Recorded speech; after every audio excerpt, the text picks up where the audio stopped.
Hello there, Alaskans, wherever you are. Welcome to the Must Read Alaska Show. Coming to you from somewhere in Alaska. This is the place where we talk about, you guessed it, Alaska. Where we keep the mainstream media on their toes and where we are standing up for what's right in a world run by leftists. You can find out more by heading over to mustreadalaska.com and also checking out the Must Read Alaska YouTube channel for some really great content. But first, let's get this party started. Well, we are live. Welcome, everybody, to the Must Read Alaska Show. I'm your host, John Quick, and we have a special guest and a special treat, really, for everybody here on the Must Read Alaska Show today. We have Representative Sarah Vance from District 31. And before we get into the segment today, which is 5 questions, I do want to say a couple things first. First, I want to thank our sponsor. We have a sponsor of the Must Read Alaska Show, folks. This is like big news for us because it's literally Suzanne and I, Suzanne in her living room, and I'm in my son's bedroom most of the time on our little computers, and we're competing against podcasts out there with multi-million-dollar budgets and staff and $10,000 fancy radio microphones, and so we're pretty excited about the fact that we have a sponsor. That kind of makes it feel like we've finally arrived. And our sponsor for the show, not just this episode, but the entire Must Read Alaska show, is Charlie Pierce for Governor. So we want to thank Charlie Pierce for Governor for sponsoring the show because of folks like him and folks like him on his campaign that have made the decision to sponsor our show. We are able to spread conservative news far and wide in all the nooks and crannies of Alaska. So thank you so much, Charlie Pierce for Governor, for sponsoring the Must Read Alaska show. It's pretty awesome. We feel pretty excited about it. So for those of you who have just tuned in, I've got Representative Sarah Vance from District 31 on the Must Read Alaska show today. You can find us you can find the Must Read Alaska show on Spotify, Amazon, iTunes, iHeartRadio. You can tell Alexa to play us. You can pretty much find us anywhere there's any sort of podcast. We're very excited to have the number 2 ranked podcast on Podbean in the government section, and they have a thing called Listen Notes, which is basically the Billboard chart of podcasts, and we have a top 1% global ranking in all of podcasts. So we're very excited about that. It's only because of folks like you that listen to our show and share our show. So today we have the segment called 5 Questions, where we're going to go 5 questions with Representative Sarah Vance and give her an opportunity to talk about what she's excited about, what she's doing. So welcome to the show, Representative Sarah Vance. Before we go into the 5 questions, why don't you just tell everybody just a little bit about who you are and your district that you represent, because you never know, there's somebody that may be in Nome that has maybe never heard of you. So feel free to just talk for a second about who you are and what district you represent. Good morning, John. I'm Representative Sarah Vance, and I represent the Lower Kenai Peninsula. So when you're in Soldotna on the south side, from those stoplights all the way to the head of the bay in Homer. So it's a bit larger than what most people realize, but it runs right down the road, very coastal, very artistic, and a lot of strong conservatives. That's awesome. Well, we are very excited that you unseated Seaton back in the day. So that's pretty exciting. So Sarah, the first question is this: what got you involved in politics in the first place? I think it's important for folks to hear these stories directly from our elected officials. Well, John, I first met Suzanne at the very beginning of my foray into politics, and I had no idea what I was getting into. And interestingly enough, she was the one who told me that I have what it takes. And because I had no idea what was involved. I was just a stay-at-home mom raising 4 children, homeschooling, just completely engaged in their lives, and didn't watch the news. I didn't want all the negativity in my life. I was focused on my happy life, and the priority was my family and living right around the corner from my parents. Happy little life living under my rock. And then an event, things were happening in Homer, and someone reached out to me over Facebook and said, "Are you aware of a situation at the Homer City Council?" There was a resolution that that wanted to make Homer a sanctuary city, and it was very unconstitutional and gave us a lot of great concern. And so that spread like wildfire around Homer, and several of us got together and decided that it was time that we spoke up at the city council and said something about it. And we met, about a dozen of us met together for lunch on that Monday, and decided, hey, who's going to say what, so that everyone could have a turn to speak. And what we didn't know is that more than 200 people filled the council chambers that night, which for Homer, it was a packed house. And we then decided to recall 3 of the council members because they tried to hide the fact that they were wanting to make Homer a sanctuary city. And Suzanne covered this story at length. And it was just kind of one of those eye-opening things that, maybe I need to start paying attention to what's going on in my hometown. And I quickly became the voice for that group. And people said, please don't stop speaking for us. It was not something that I was aspiring to do. I just said, I don't like the way this is going. I should get involved. I need to say something. And that quickly became, would you run for state house? And I told people they were crazy. I really did. I turned them down. It was something that I said, I have small children. I have no idea about any of this. I didn't even know the name of my mayor when I started getting involved with speaking up at the city council.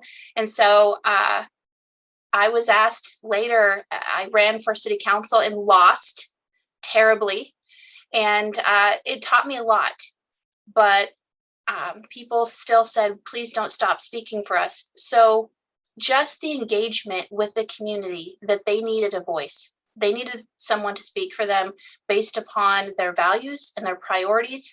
And when I got a phone call again saying, we really would like you to consider running for state house, I graciously said no, and I hung up the phone, and my husband said, I think we can do this. And it was at that moment that I thought, well, if my husband thinks that we can do it, surely we can. And I started looking at what it would take to run for state house, and I was given a 1% shot of winning. 1%. 1%. I love it. I love So, it. They all said, you're probably unexperienced and too conservative and stalker mom and all the 10 different other things. I tell people, anyone can do this. Anyone can do this. They said, how do you understand, the laws and the ordinances? I read it over and over until it finally clicked. I looked it up. I took advantage of the city website, which we have a really great website. We have so much available to us on the internet now that I would stay up until 2 a.m. reading the budget and learning how it flowed together. And that was something that I could do. So I encourage people, wherever you're at, whatever it is, you can do it. Where there's a will, there's a way. And here I am in my second term. That's awesome. One of the things I want to make sure our folks hear when you tell your story there is that it wasn't all high fives and hugs, that you in fact lost your first time that you raced. And, some of the folks that I look back at being successful in the political world, they actually lost their first race. George H.W. Bush lost his first race. His son, George W. Bush, lost his first race. And to be quote unquote successful in the political world, you just have to start somewhere. And sometimes that start includes a loss right out the gate, and that will teach you the things you need to do to get out there and win. And so I'm very thankful that you kept going, because you are doing an awesome job. So the second question is this, Representative Vance, who have you looked up to in the political world and why? This is a tough question for me. because I'm not political. People laugh at me when I say that, but like I said, I didn't know the name of my mayor. People asked me who I voted for a decade ago in the presidential race. I have no idea. I voted. I just, it wasn't a big priority of mine. So I didn't have political people that I aspired to that we would consider conventional people. But there are unconventional people that are definitely engaged in politics, because there's politics even in the PTA and our churches. And there was pastors in Bible college that were a big influence to me, that always had the mindset of positivity, and that it didn't matter how difficult things were, that things could be overcome. And Pastor Marilyn Hickey is a woman of faith who has traveled the world, and she's ministered in some Islamic countries, and they welcome her. And the royalty has welcomed her because she brings such goodness to their communities, a lot of healing and food, and does a lot of good things that just open the door for her in very hostile countries. When ISIS was, just wreaking havoc in the Middle East, they welcomed her because she was revered as holy.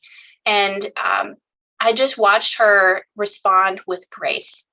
And that's what I want to do, is no matter how hard things are or sticky a situation, I want to make room for whoever's there and provide grace. And that's a learning curve for me, because I'm a mom. And so I'd rather just correct someone and come on, let's go. There's no crying in baseball. Just, you'll be fine. But that's not always what people need. And so those are the times that I remember how she responded, and making room for people, and always have a positive outlook. And I think that works well in politics, or even in some of the tougher conditions of mission work as well. That's awesome. What's something that you've accomplished in your life that you're super proud of? I would have to say that is definitely being a mother and raising my children, and the life with my husband. When I look back at what I wanted to be as a little girl, I wanted to be a mom and do great things for Jesus. And everything that I had asked the Lord for, I've done. And so I just staying the course for those little girl dreams of not overcomplicating things. I'm proud of that, and just seeing who my family has become. And my oldest is 18, and she is realizing her little girl dreams. And so when we can keep that going and just encourage others through our journey, that's what I'm most proud of. It's one of those simple things in life that it's not any big achievement. It's all of the little achievements along the way that have added up to being what I'm most proud of. That's awesome. Time seems to fly. Seems like I flicked a switch and now I have a 13-year-old daughter. So I'm going to try to enjoy these last couple of years before she goes off to college and becomes the president of the United States. So very possible. What's something that maybe you've done in your life that you wish you would have done differently? Maybe it doesn't have to necessarily be a huge regret or anything, but what's something that you look back and you're like, man, I wish I would have done that a little different? I wish that I would have believed in myself more when I was in high school and in college, and looking at what I was capable of doing. I really wished I would have gone for that law degree. Studied the Constitution more. I've never wanted to understand law and the Constitution more than I have now.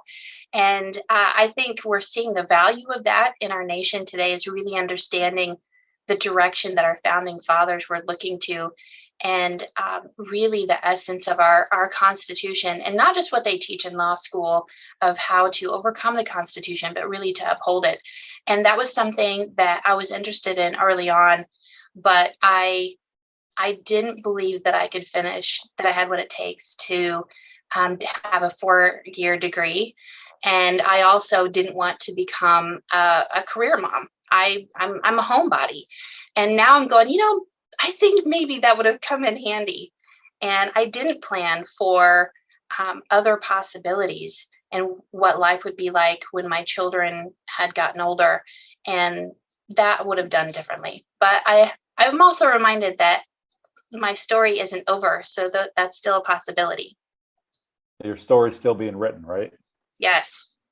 Which is exciting. So one of the things that you are doing right now is very exciting for me, which is I don't know the exact name of the bill, but it's a patient advocacy bill, which you can tell us all about. And I think this is very exciting for Alaskans. So if you're just now tuning into the Must Read Alaska show right now, whether you're on Facebook Live or on iTunes, I'm your host, John Quick, and we have Representative Sarah Vance of District 31 talking to us about what we have, what I call the segment of 5 questions, and we're down to the last question or so.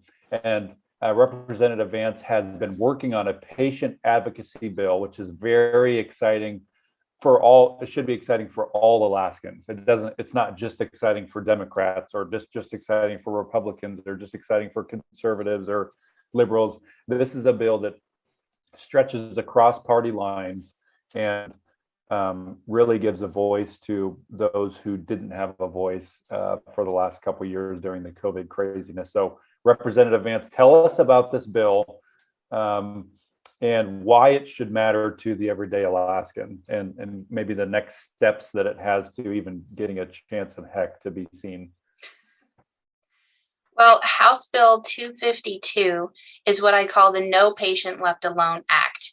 There's several others that have been passed across the nation, and this is simply allowing a patient, anyone who is admitted to a hospital, a nursing care facility, any medical facility, to have a support person by their side at any time, so that our loved ones are no longer dying alone. Through the pandemic, we just faced things that we never thought possible. We hear, I believe it was the first year of the pandemic, there was a 12-year-old girl who was in a car accident, and they would not allow her dad in to come and see her. And it was tragic. It was heart-wrenching. And I immediately contacted the Health and Social Services Commissioner and said, hell hath no fury like a parent who cannot reach their child in their time of need. And I said, do whatever you can to allow that father in to see his daughter. And finding out that government is limited when it comes to our hospitals and institutions in many ways, but there is something that we could do. And that is, we can say you cannot prevent someone from having a loved one present. And so I began looking at the patient's rights to have a support person, meaning it doesn't have to be a family member, because some people don't have a family member that can be by their side. Here in Alaska, we have people who their family is on the other side of the United States. And so having a friend who is kind of like family can be that person. You don't have to have an official process for this, but saying, regardless of your situation, if you're going in for surgery, if your loved one's on their deathbed, you can have a person there to be your advocate for you and to speak up for you. And Homer, one of my constituents, said that her husband got COVID and he was feverish, and she had him tested, but it came back negative. And for 2 weeks, he was really struggling, and she had him tested again, and it came back negative. And she said something just wasn't right, and he was feverish. And finally, she took him into the emergency room, and he tested positive. And they were asking him questions. How long have you had the fever? How long has it been going on? But what they didn't know is that his fever was much longer than what he had told him, because she found out what is now referred to as COVID brain, with oxygen depletion, you're not thinking clearly and recalling, everything that you've been through in your medical situation. And so she had parked herself outside the emergency room and demanded to see the doctors. And so she was able to fill in the gaps of important information to her husband. And they saved his life because he was almost in a place of heart failure. Wow. And if she hadn't have been there speaking for him, they wouldn't have known how to respond to him accordingly. And so we need people to be there for us in our most vulnerable times. And that's what this bill does. It simply says you have a right to have a support person in your time of need. I love it. And, for those folks that are listening and think maybe, well, this stuff doesn't happen, or, it's once in a blue moon. I can tell you this, that Must Read Alaska got dozens and dozens and dozens of stories from folks, firsthand accounts where their loved ones, not necessarily all family members, some best friend kind of stories and those kinds of things where their family lives out of town, but their friends and family were dying alone in the hospital or being seen alone in the hospital. And the hospital administration refused to change their policies. You had a lot of good doctors and nurses that wanted to let these folks in, that wanted to do the right thing, but they're essentially just doing their job, and they have to do what they're told or they lose their job in a lot of these situations, especially when there's a medical emergency. Example, in Anchorage, there was a state of emergency declared for months and months and months and months in the city of Anchorage. And so it gave leeway to hospital administrations kind of doing these crazy things where they, your son's dying in a car wreck. It doesn't have to be COVID related. Your husband's dying of a heart attack. Well, sorry, they're going to die alone. And this is just the most ridiculous, ludicrous thing that I've seen. Representative Vance has told us a couple stories. I've heard stories firsthand myself. This is a issue.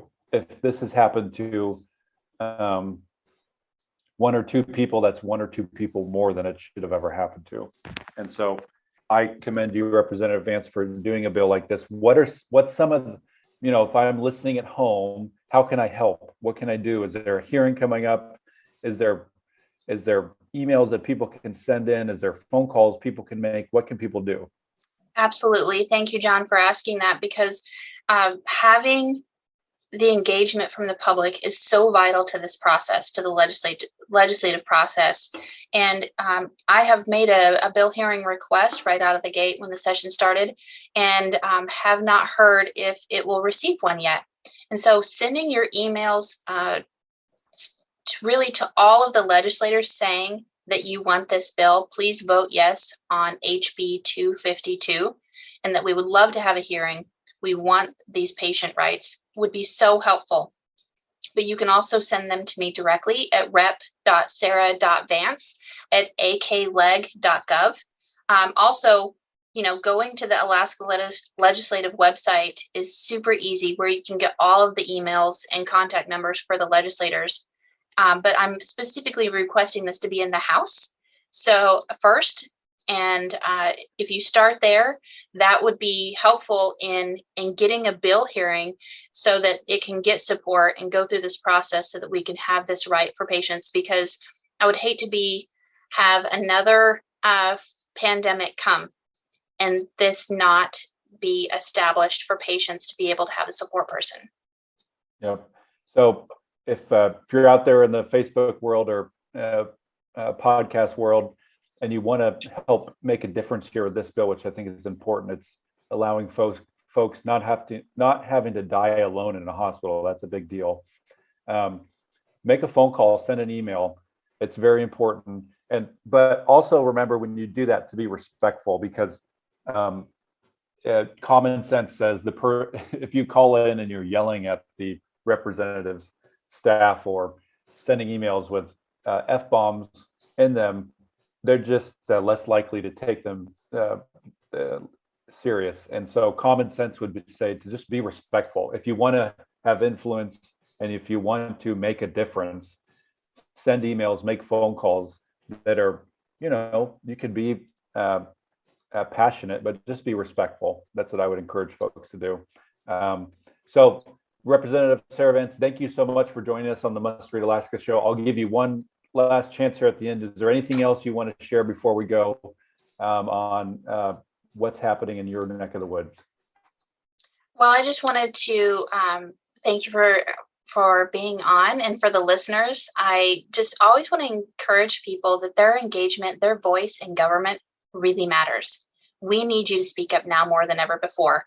We are having public testimony on the budget, and we need to be able to make some wise decisions based upon the will of the people. And we can't do that without you speaking up. And as conservatives, we tend to wait until there's something really egregious that we speak up on. But I encourage you that we need your engagement right now on things that matter to you, and reminding the legislators that you have not changed your mind on certain issues, like the PFD, like you want a long-term fiscal plan. You want a solution while we have money flowing in. We need to hear that you have not changed your mind. And having those phone calls, those emails really does matter. So continue to be engaged. My office is available to you at any time. And please reach out to me you can find me on Facebook and a lot of other social media platforms at Rep Sarah Vance. But I'm available to you to answer your questions and help you get engaged right where you're at. Awesome. Well, thanks so much, Representative Sarah Vance, for joining us. You have tuned into the Must Read Alaska show here on Facebook right now. You're going to be hearing us on the iTunes and Spotify and iHeartRadio later on this afternoon. But we want to thank everybody for listening today. We also want to thank our sponsor of this podcast, which I am so excited about. It makes me feel like we've come into the big leagues here. Charlie Pierce for Governor. We all love Charlie Pierce, but Charlie Pierce for Governor is sponsored the Must Read Alaska show. So we want to thank Charlie Pierce for Governor for sponsoring the show. Because of your sponsorship, you're allowing us to spread conservative news all around Alaska. So we want to thank you for that, Charlie Pierce for Governor. And for those of you that are looking forward to our next show, our new host, James Baisden, who's out here on the Kenai Peninsula as well. He's a City of Kenai elected city council member. He has our Friday morning show. So he'll be on the show Friday morning. I don't know who his guest is or anything, but I know he'll be there bright and early, maybe 7 o'clock, 8 o'clock here on Facebook. So tune in then. So until then, from somewhere in Alaska, signing off here, I'm John Quick. Thank you so much for joining us.